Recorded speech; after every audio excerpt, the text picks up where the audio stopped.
Hello किए? अरे मु तो आंटी। ओ आंटी नमस्कार। नमस्कार छाड़े मते कह तो वीडियो देखिबा को मजा आसुनी। हेले काहेकी? तो एडिटिंग भलो नहीं, तू डेली वीडियोस अपलोड कर ना। जदि वीडियो अपलोड करिबु ताहले टिके भलो से कर। ओके बुझी पाइली।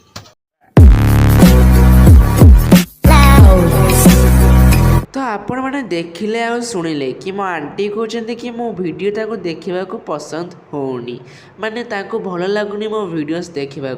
तो मु आ डेली वीडियोस अपलोड करिविनी। अगर हम करें तो करें क्या, बोले तो बोले क्या। देखंतु सांग माने आपण मैंने देखि पाइले कि मो आंटी मते केमिति कहले कि मते ताको मीन्स से मो वीडियो को देखा पसंद करूना, कारण मु भल वीडियो एडिटिंग करि पारनी।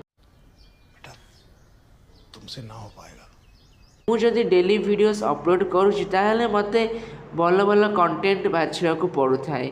तो मु भल कंटेंट करि पारनी आ वीडियोस रे मु भल एडिटिंग करि पारनी, जो रीजन रु आपण माने मो वीडियो देखिबा को भल लागुनी आपण मानकु। I am sorry, Babu.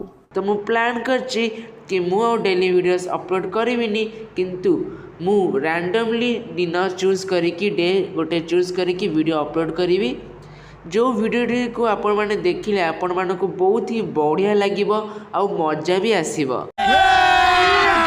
अभी मजा आएगा ना भिड़ो। आज्ञा आपण माने ठीक सुनिचंती। तो आपण मानकु मु आज कहथली कि मु जाउची गोटे नुआ जर्नी स्टार्ट करिया पई कि। तो मु डेली वीडियो अपलोड करिबिनी, किंतु एमिति दिन मीन्स रैंडमली डे चूज करके वीडियो अपलोड करी, किंतु एमिति वीडियो अपलोड करी जोटा को देखले आपण मानकु मजा आसीबो आ आपण माने पूरा न देखिया पर्यंत वीडियोटी को मैं स्किप कर पारिबेनी। तो आपन को कहथली कि मु जाउची गोटे नुआ जर्नी स्टार्ट करबा को। तो रहिले देखा गोटे बहुत ही बढ़िया एक्साइटिंग वीडियो रे।